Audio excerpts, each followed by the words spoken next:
月15号至17号，台湾空军多型战机使用空空导弹参加年度实弹演习。哪些细节看清台空军实战水平？本期节目，评论员杜文龙、特约评论员石红共同在线深入解读。马上掌握最新消息。 据岛内媒体报道，台湾空军和海军8月15号至17号在台湾岛东南沿海使用空空导弹和反舰导弹举行年度实弹演习，目的是评估台军相关部队的战备状态。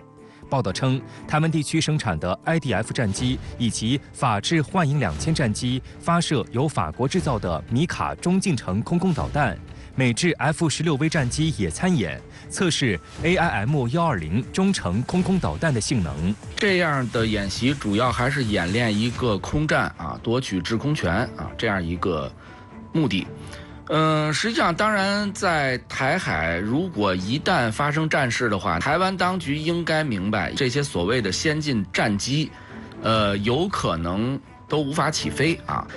所以台军进行这样的演习，无非就是每年给他自己相当于壮胆打气，另外也是做给美国来看。有分析指出，在台军所谓防卫战略中，空中防卫是第一要务，因而台空军被置于最中心的位置。 台湾空军目前约有主力作战飞机400架，支援作战飞机150架。根据其兵力结构，台湾空军以 F-16和幻影2000为主力战机，以 IDF 和 F-5E 为支援战机，采取高低搭配的作战方式，在作战中各有侧重。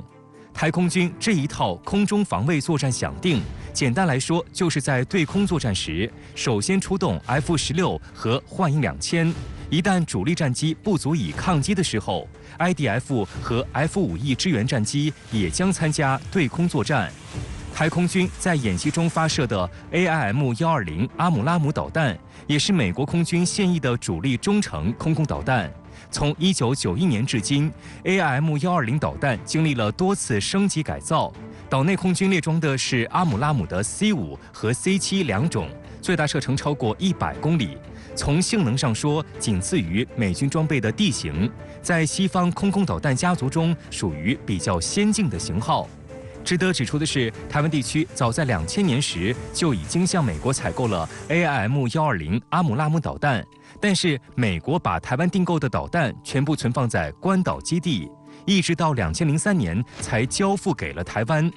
而台空军并没有自由使用权。2021年，他们在岛内首次试射时，还专门强调是经美国同意，不难判断，每次实弹演练很可能也是要美国点头。 而法制米卡是一种射程可覆盖近程至中程的空对空导弹，不论是视距内或视距外都可适用。其最远的攻击距离约80公里，最短可攻击目标距离为500米。值得指出的是，米卡导弹需要通过更换弹头来实现在格斗弹和中距弹之间的切换，并不像吹嘘的那么灵活。通过不同的导引头的更换，可以实现2个型号的 这种交替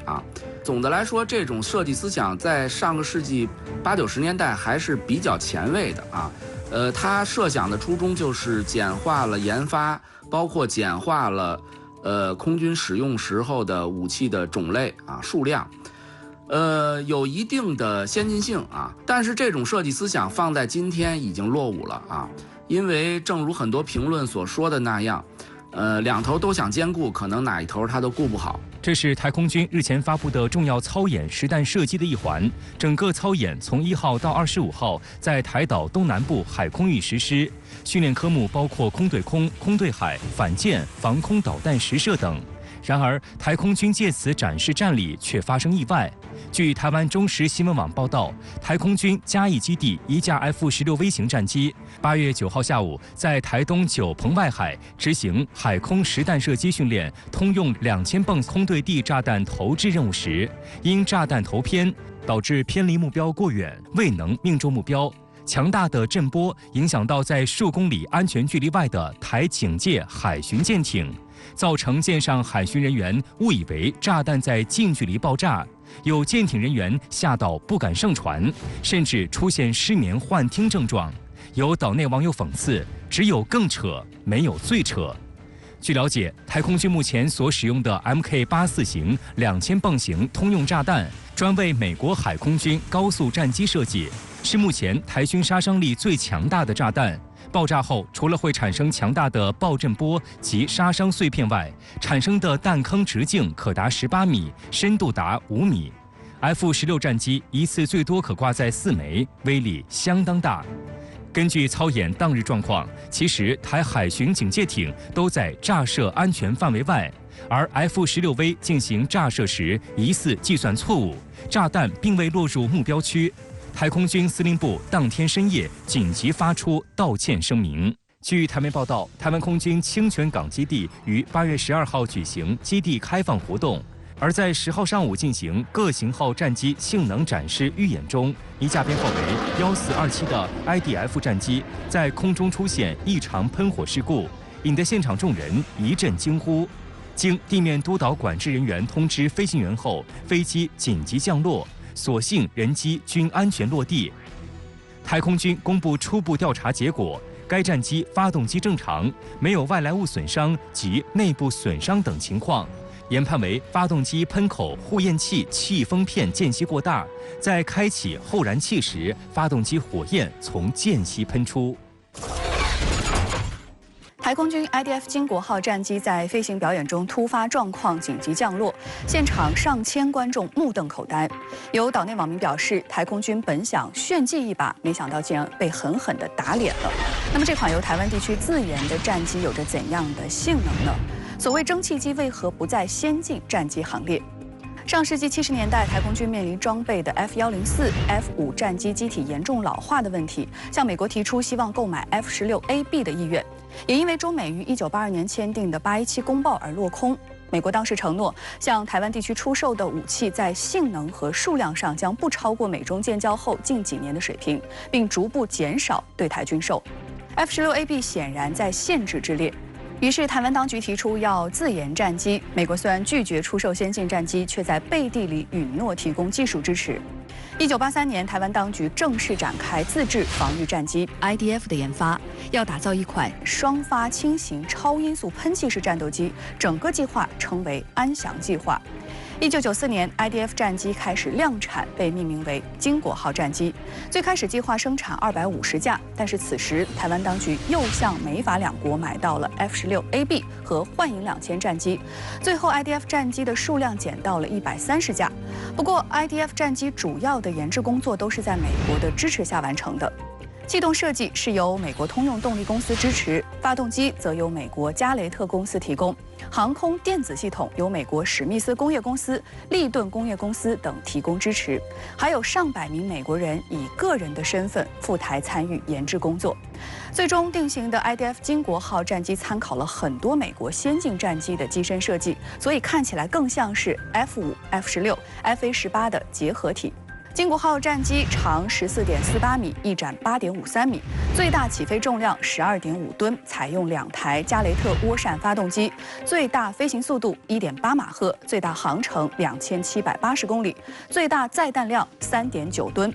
经国号采用了类似 F-16的翼身融合设计，优点呢是具有更出色的气动性能、隐身性能，更大的内部空间，而且还可以降低战机的结构重量、噪音和油耗。机载雷达是金龙53型机械扫描脉冲多普勒雷达，对空最大搜索距离为148公里，对地最大搜索距离为67公里。航电系统则装有一台多功能平视显示器，座舱有2台多功能下视显示器，能显示导航、通信、雷达和武器信息等。经国号战机有9个武器挂架，可以挂载不同的武器执行不同的任务。其最典型的空优作战搭配是外挂2枚天剑2型中程空空导弹、4枚天剑1型近程空空导弹与2个副油箱。执行对地攻击任务时，除了左右翼端各挂载1枚天剑1型导弹以外，其他武器挂架还可以挂载美制500磅的 Mk82、2000磅的 Mk84低阻炸弹，以及 Mk20实眼集束炸弹等。从这些来看，经国号战机的航电和武器在当时看来是比较先进的。然而，美国在帮助台湾地区研发经国号的时候留了一手，就是总体性能只能够介于 F-5E 和 F-16之间。因此，经国号问世就平淡无奇，现在更是落后。尽管台湾当局曾提出翔升计划，以提升该机的航程、武器挂载、航电系统等性能，打造所谓超级经国号，现在看来只是个噱头。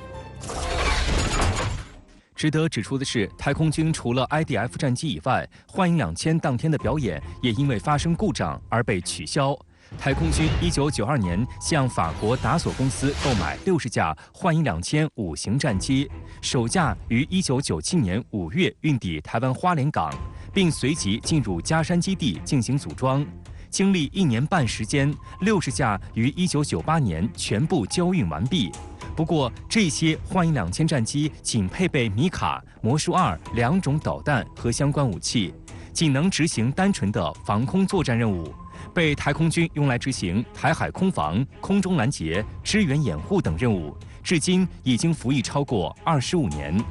台湾军方近日表示，开始考虑对现役幻影2000战斗机进行延寿升级，目前正与制造商法国达索公司沟通，计划支付477万美元对其中9架进行评估，以确定是否还具备继续服役20年的潜力。评估计划于3年后的2026年7月完成。有分析认为，台湾军方要耗费巨资和数年时间对幻影2000进行延寿升级，再飞20年也是无奈之举。毕竟这些幻影2000已经接近报废的时限，机体老化严重，维修保养成本比台军其他机型都要昂贵。再加上法国政府中断了零部件供应和技术支持，妥善率越来越差。去年3月14号的坠机事故就被认为是机况老化和零部件供应不足所导致。即使花高额的成本向法国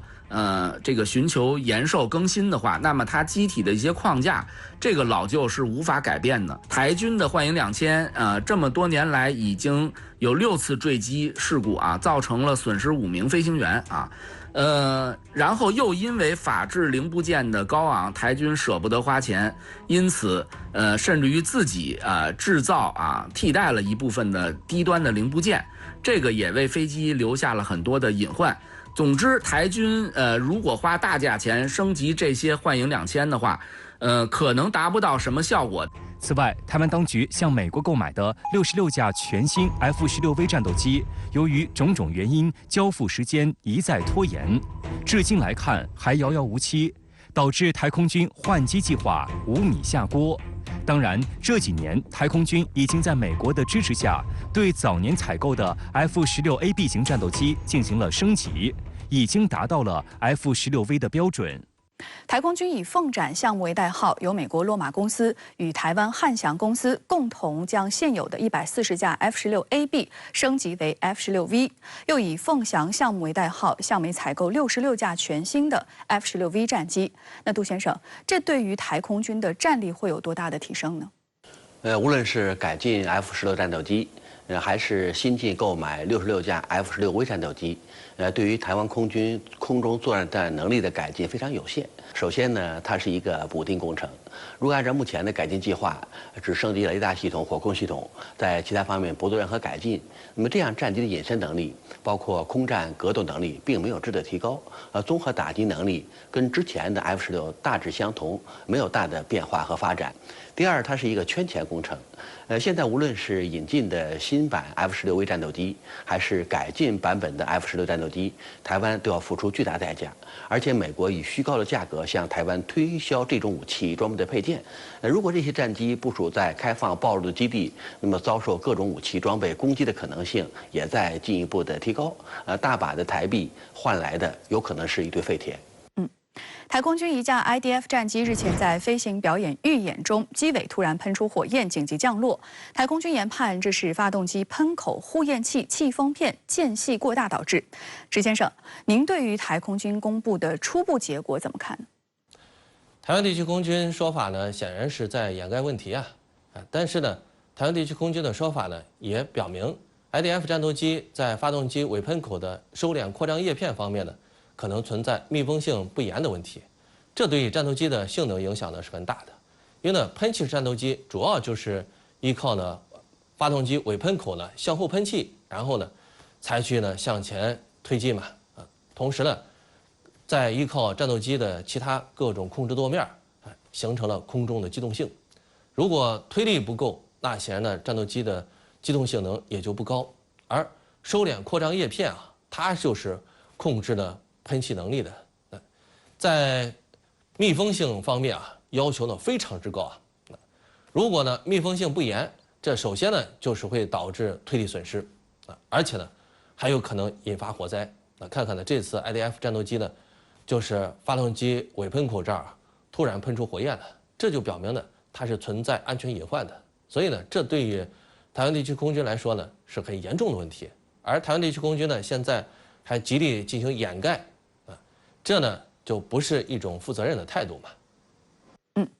有台媒称，台湾海军在实弹演习中将向包括2艘锦江级巡逻舰在内的4艘退役舰艇发射台产雄风反舰导弹。请教杜先生，台军雄风系列导弹此前屡屡出状况，那如今的情况怎么样了呢？台军的雄风弹现在已经形成了系列，无论是海基发射、陆基发射，数量都相对较多，再加上引进美国的鱼叉导弹，所以目前看呢，从海对海以及从陆向海这种导弹攻击能力也有明显提高。但目前看呢，雄风导弹的状态很不稳定。你像之前雄风1导弹射程太近，雄风2导弹的航速慢，突发能力很有限。雄风3导弹由于之前误击过渔船，所以目前呢，它的可靠性、实用性也面临比较大的问题。所以雄风导弹虽然是目前台湾岛力推的一款武器装备，但目前看呢，综合作战能力非常有限。无论是突发能力、打击能力，包括最后毁伤效果，都存在着比较大的问题。日媒爆料，借口应对亚太国家的高超音速武器，美日决定共同研发新型反导拦截弹。这将是美日两国自2017年结束研发标准3 Block 2A 拦截弹后第2次共同研发反导拦截弹。那么与之前相比，美日此次共研导弹企图获得怎样的反导打击能力？此外，美日加速军事捆绑，美提供新型驯龙武器系统，将日本自卫队 C2 运输机改造为准轰炸机。为何说此举值得警惕？据日本读卖新闻8月13号报道，多位日本政府官员证实，美国和日本决定共同研发新型反导拦截弹，以对抗他国高超音速武器。预计8月18号，美日韩首脑会谈在距离华盛顿约100公里的马里兰州戴维营举办。届时，日本首相岸田文雄将会同美国总统拜登举行单独会面，将就联合开发高超音速武器拦截系统达成协议。据悉，美日两国政府计划在10年内完成这种新型拦截弹的研发。一般而言，高超音速武器指的是在大气层内飞行速度超过5倍音速的武器，可在临近空间高速、高机动飞行。受地球曲率影响，地面预警雷达很难对其进行预警跟踪。读卖新闻称，目前中国已拥有实用化的高超音速武器。俄罗斯在俄乌冲突中已将高超音速导弹投入实战，朝鲜也称已经成功测试多型高超音速导弹。因此，日本防卫省正力求提升陆上自卫队03式中程防空导弹的性能。宙斯盾舰上搭载的 SM-6导弹也有一定的拦截能力，但由于上述拦截导弹均为末段拦截，因此日本迫切需要在更远距离外获取对岸打击的能力。报道称，若想拦截对手的高超音速武器，还需建立能够尽早发现追踪导弹的体系。如今，美国正在推进建立由多颗小型卫星组成的卫星星座，日本防卫省考虑与美国共享卫星网络。目前，日本政府也在推进获得打击敌方导弹基地等的反击能力。在与美国共同研发新型拦截弹的同时，还将加紧准备保证反击能力的远程导弹。在眼下的军事斗争中，高超音速武器所取得的效果应该还是比较明显的。日美的合作呢，应该说是一个重要的走向，它标志着未来在这个领域日美会投入更多的资源，但是也意味着未来这样的武器系统一旦完成，有可能会在日本以及美国在亚太地区所属的这些军事基地上广泛的部署，对高超音速武器呢，可能就构成一定的这种挑战。有观察指出，美国加速对盟友军事捆绑，近来在印度洋、太平洋及周边区域展开一系列大规模军事演习。美国军事网站任务与目的报道，美国、日本、澳大利亚、英国、加拿大、新西兰、法国等7国上个月底在印太地区进行了代号为“机动卫士2023”的联合军演。此次军演由美空军空中机动司令部主导，参演国家出动了超过70架各型飞机，总兵力达1.5万人。演习区域从澳大利亚北部延伸至美国夏威夷，跨越距离超过4500公里。值得指出的是，此次演习中，一架美空军运输机秘密测试了驯龙武器系统。该系统可以让美国空军的 C-17和 C-130运输机不需要经过复杂改造，就可以从空中发射巡航导弹。美国空军空中机动司令部司令米尼汉宣称，现在我们的对手有一个更加复杂的问题需要担心，不再只是担心我们的轰炸机，而是必须担心 C-130和地球上其他所有 C-130运输机。我们所有的盟友都驾驶这种运输机，这将极大增加对手需要担心的问题。报道称，在机动卫士2023演习之后，日本也正在考虑使自卫队装备的美制 C-130和国产 C-2运输机具备空中发射远程巡航导弹的能力。美媒日前披露，日本防卫省正在考虑效仿美国驯龙，将 C-2运输机改造为可发射远程导弹的武库机，从而具备远程打击能力。那么，美军驯龙系统有怎样的特点？运输机变身准轰炸机有怎样的战场应用？2020年6月，美国防务内情网站发布消息称，美空军将联合国防部战略能力办公室制定一份新的武库机概念实验规划。该计划就是驯龙托盘式弹药项目。值得注意的是，该项目从概念提出到启动仅用时3个月，从项目启动再到实弹飞行用时24个月，速度之快引发了外界的关注。所谓驯龙托盘化武器系统，就是将精确制导武器安装在采用模块化设计的托盘式部署箱当中，然后由运输机运往目标空域进行空投。空投后的部署箱会自动打开降落伞进行减速，并依次释放其内的精确制导武器。从洛马公司对外展出的部署箱模型以及美空军在历次测试当中所投入的实物来看，目前测试的部署箱呈2到3层结构，每层可以搭载2至3枚导弹，最多可以携带4至9枚导弹，能够装备到多型运输机上。而拥有宽大货舱的运输机在客串轰炸机时有着其先天优势。C-130运输机一次性可以装载2至3个部署箱，而 C-17运输机可以装载8个。驯龙的托盘化武器系统可与标准空运库存系统兼容，还有很强的扩展性，可以根据需要搭载各类武器弹药，包括 AGM-158AB 远程空射巡航导弹、增程型联合直接攻击弹药、无人机蜂群、微型空射诱饵弹等等。未来还能够继续扩展更多武器系统和多种作战能力。根据洛马公司公布的信息，驯龙系统的部署箱可以根据需要进行改变，就像堆放乐高积木一样。具体的尺寸取决于装载多少武器以及搭载在什么类型的飞机上。目前，美空军在测试当中所使用的是 AGM-158远程空射巡航导弹，其采用隐身设计，重量为1021公斤，战斗部是450公斤级的 WDU-42B 轻撤型弹头，威力在同级别空地导弹当中算是相当大的。基本型的 AGM-158A 导弹由一台小型涡喷发动机推进，射程370公里。增程发展型 AGM-158B 的射程则大幅增至925公里。驯龙系统的出现彻底模糊了运输机和战略轰炸机之间的界限，为没有战略轰炸机的国家提供了新思路，可以使运输机变身武库机。如今，日本就希望参照驯龙系统，将现有的 C-2运输机变身为准轰炸机。不过，运输机和真正轰炸机相比呢，还是有不小的区别。最为主要的是，运输机不具备隐身能力，而且机动性特别差，在没有取得绝对制空权以及摧毁对方防空力量的情况下，很容易被击落。可见这种做法听着很唬人，实际使用上则有着较大的局限性。面对弱小对手尚可，而对于有完善防空体系的对手，它的威胁并不大。也就是说，日本此举的军事意义不大，但宣示了日本军事战略彻底从专守防卫转向主动进攻。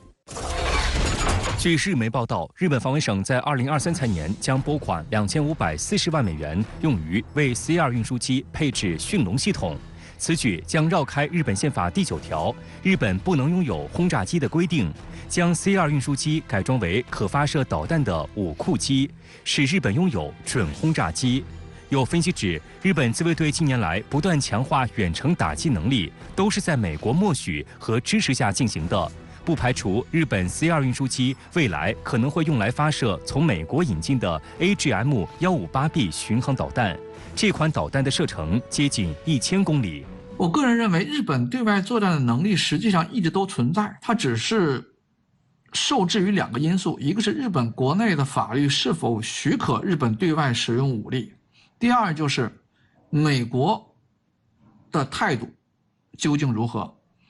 如果在美国态度许可的情况下，日本可能在很短的时间内就可以完成对外的战力使用。值得关注的是，美军不但拉拢盟友，也将深度整合自身各军兵种。美国空军空战司令部司令马克·凯利上将8月8号在社交媒体上证实，7月17号至8月4号举行的美国空军红旗系列演习和美国航母部队顶级综合训练单元演习首次合并，以应对未来的高端作战和联合作战。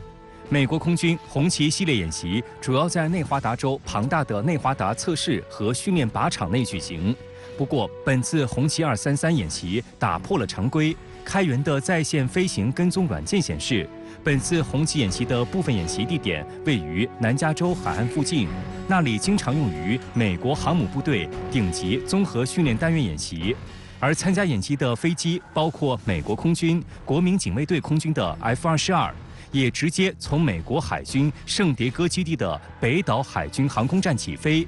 除此以外，美国空军的 E-3预警机、RC-135特种机和大量加油机也参与了海空军联合演习。美国空军没有公布参加红旗233最后一周联合演习的具体航母。不过，据美国海军协会网站报道，卡尔文森号航空母舰是美国西海岸唯一一艘可以用于训练的航母。该舰此前也航行至靠近内华达的地区。卡尔文森号航母一般携带3支 FA-18EF 战机中队和1支 F-35C 战机中队、1支 EA-18G 咆哮者电子战机中队以及1支 ERD 鹰眼机载预警机中队。这样的做法呢，在过去是不常见的，因为美国空军和海军的航空兵在过去的作战中往往是各管一摊，任务是实行的是这种分片包干的制度，而现在美军显然是要整合2个军种的作战能力，包括2个军种作战资源的某些共享，比如说空中加油机的共享、电子支援的共享，而太空情报收集能力的共享。这种共享将使得美军在未来的作战中呢赢得一定的优势，这也是这种演练的核心目标。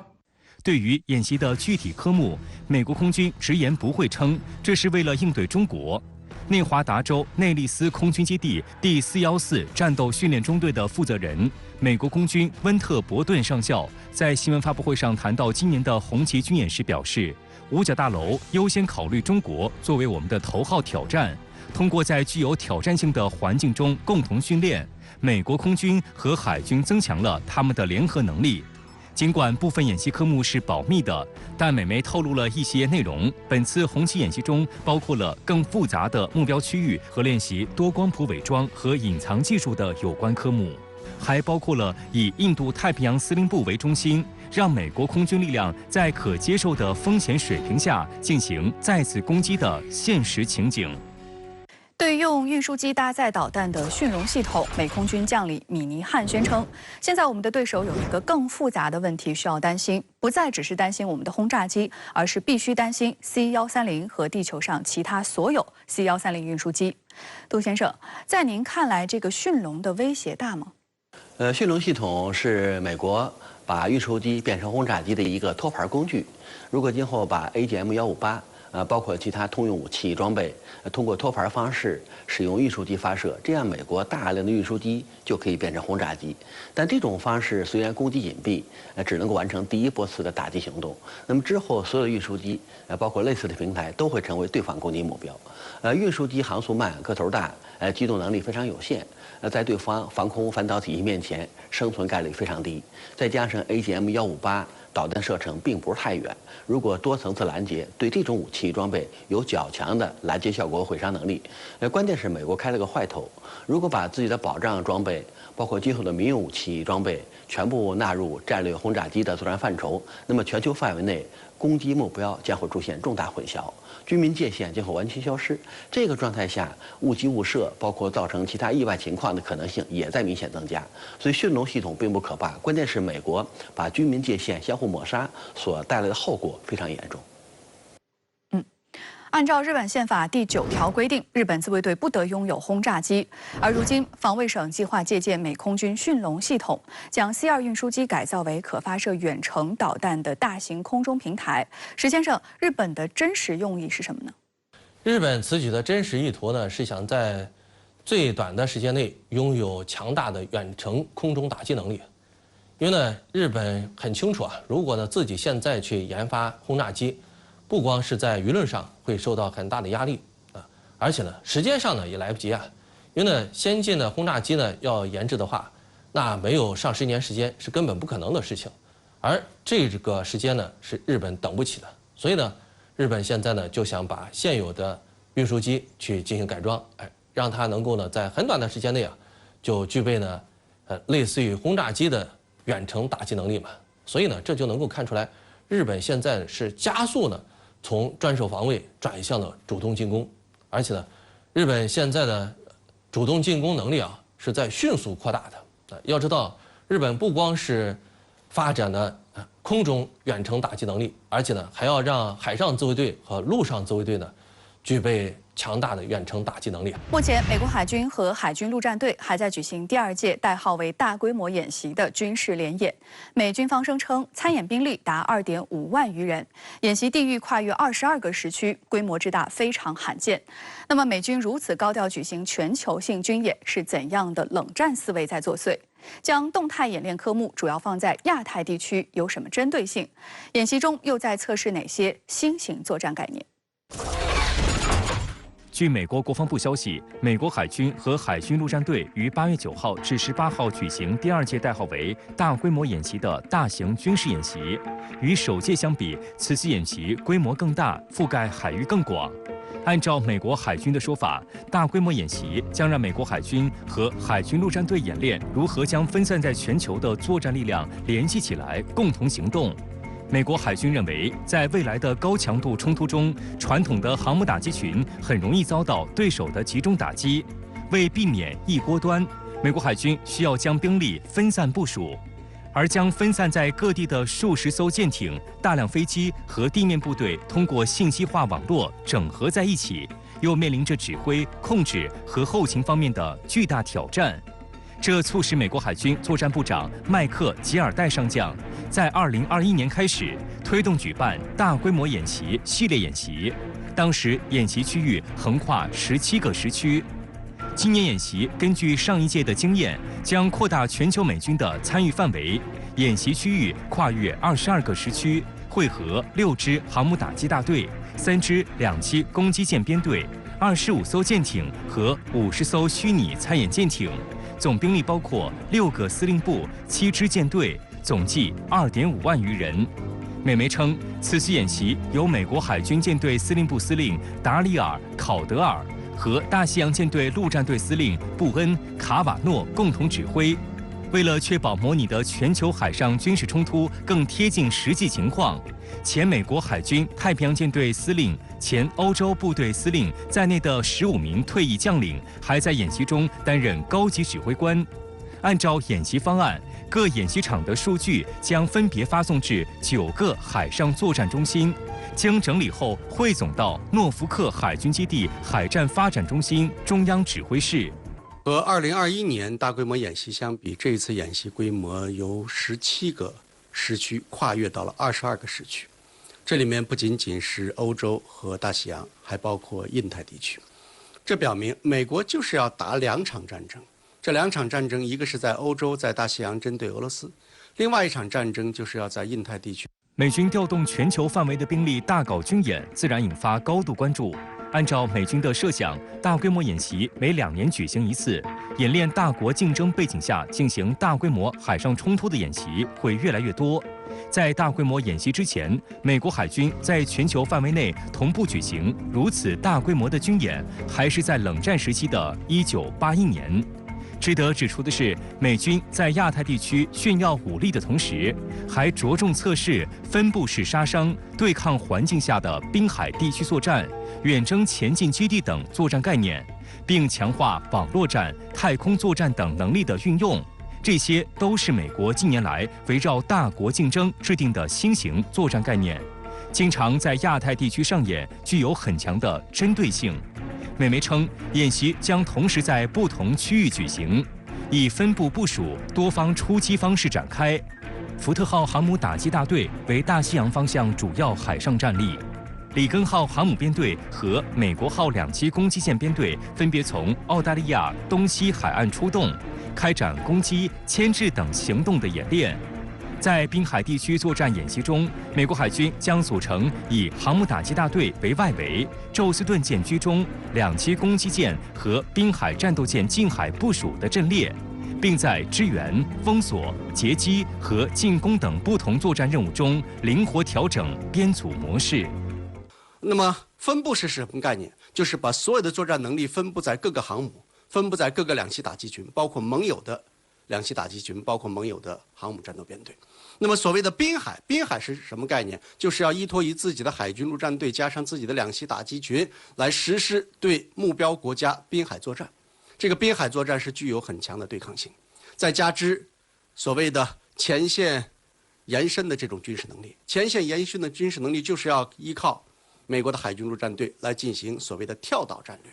在此次演习中，美军除了动用全球主要海上基地外，还启动部分代号为睡莲的临时基地，并在帕劳群岛等地修建简易机场，开展兵力投送、反舰打击等科目训练，检验战场环境下的生存能力。睡莲是指美军在亚太地区的一个军事基地建设计划，该计划要求美军在亚太遍地开花地建立小型基地，以便更加快捷地向目标国家发起进攻。该计划的提出者是小布什时期的美防长拉姆斯菲尔德。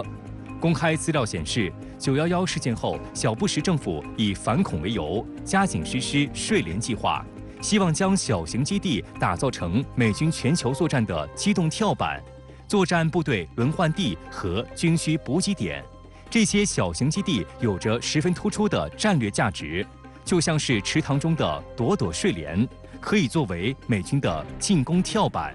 美国会牺牲盟友的利益，最终来成就自己。如果美国在日本、韩国的军事基地被打掉之后怎么办呢？它会转移到其他的可以生存的军事基地，来确保美军具有生存能力。然后在这个状态下的话，再考虑如何去和对手来作战。但是睡莲计划说白了，它不具备实际的优势。无论你是过去拥有的基地，还是现在准备复活的基地，所以你觉得这些基地的生存能力有多强？不存在生存能力。此外，美国海军还再次出动无人舰队参演。美媒称，美国海军太平洋舰队第1水面发展中队派出幽灵舰队参演，负责前沿态势感知和通信中继任务，并模拟作为武库舰使用。参演的4艘大中型无人舰艇搭载 Mk41垂直发射系统，具备发射标准系列防空导弹、海军打击导弹、远程反舰导弹和反潜鱼雷的能力。报道称，这是幽灵舰队第2次参加大规模演习，首次增设攻击类科目。不过，美军并没有透露出动的是哪4艘无人舰艇参加。外界猜测，很有可能包括在去年环太平洋2022联合军演中亮相的美国海军游牧民号、游骑兵号无人艇。2017年9月，美国海军宣布启动军用无人舰艇研究项目，称为“幽灵舰队”。而游骑兵号和游牧者号就隶属美海军幽灵舰队项目，此前一直颇为神秘。2021年9月初，五角大楼展示了游骑兵号的战斗试验，舰上安装了4枚标准6导弹的发射箱及配套设备，在自主控制下对训练目标发射了导弹。美军认为，这表明幽灵舰队项目潜力巨大，显示美军无人艇已经可以进入更深层次的与有人舰队配合的阶段。报道称，美军期望达成的理想目标是，幽灵舰队携带垂直发射导弹的发射井，在特遣部队前方航行，探测并拦截任何可能的威胁。这些无人艇搭载 Mk41和 Mk57发射井，可以携带防空导弹、反舰导弹、反潜导弹等火力。通过这种方式，幽灵舰队将是一个漂浮的庞大的无人火力库，显著增强海上有人舰队的作战能力。我觉得美国的这个想法呢是未必可行。为什么说未必可行？因为从美国的角度来讲的话，这些无人舰艇如果在中国近海，它是没有生存的能力。也就是美国现在为什么不再提近海控制战略，就是因为近海控制战略面对中国、俄罗斯这样庞大军事能力的国家的话，它是没有可行性。美国海军和海军陆战队举行第2届代号为大规模演习的大型军事演习。演练内容主要为大国竞争背景下大规模海上冲突等相关军事行动。杜先生，您认为这暴露出美军怎样的冷战思维呢？大规模军事演习要从全球不同地域进行联网作战，而且跨越22个时区，动员了大量兵力，而且虚拟单位多达80多个，而且模拟的第10舰队，包括现在的1010特遣队和1020特遣队，也以网络战的形式纳入其中。所以从目前看呢，全球力量亚太聚焦，这是一个最核心的表现。如果美国从亚太、从欧洲，包括从全球不同作战地区一致向亚太转移移动，这样它所形成的作战能力是直指亚太大国，也是美国目前海军陆战队要前攻城的核心体现。如果在全球范围内验证不同的作战概念，比如在演的过程中，提出了远征基地概念，分布式海上打击概念，再加上竞争环境下的滨海作战概念，如果这些概念在实战中、训练中得到某种程度的验证，那么今后美国海军全球作战能力将会进一步提高。美军大规模演习2023跨越22个时区，极为罕见，意味着需要调动全球的兵力。美媒报道称，此举是要构建一个持续时间久、覆盖面积广的动态战场。石先生，您对于动态战场是怎么理解的呢？实际上呢，万变不离其宗。美国现在所谓的动态战场呢，无非就是美国一直以来追求的全球快速反应、全球快速到达嘛。那这次进行了大规模战争2023演习，核心呢，就是把部署在各个地方的美军，能够呢在第一时间快速反应，然后呢投送到他想要的战场去嘛，这样一来的话，美军就是呢在不断提高机动作战能力，特别是现在美军呢注重提高呢在全球范围内的应对高强度传统战争的机动作战能力所以这一点呢才是呢最值得我们关注的地方。外界注意到，美海军在这次演习中出动了幽灵舰队目前所有的4艘大中型无人舰艇，它们不仅充当前沿态势感知和通信中继节点角色，还被用来模拟作为武库舰使用。石先生有何观察呢？以目前的技术来看呢，无人舰艇要想在未来海战中充当重要角色，还有很长的路要走比如说，无人舰艇现在的吨位都不是很大，上千吨的无人舰艇呢非常之少再有呢，无人舰艇对于指挥控制、通信、导航等等要求更高而现在的技术在这方面要想进行有效的支撑，也是呢比较难的。特别是电子战呢，对这些指挥控制、通讯、导航等等会形成强烈的干扰。所以呢，这也就使得现在的技术使得无人舰艇在海战中还难以发挥呢重要的作用。所以美国海军现在的做法也是呢，标志着无人舰艇呢在未来将会呢有非常广阔的前景其他国家海军呢在这方面也必然呢会紧紧跟上，甚至呢将来还可能出现赶超的情况。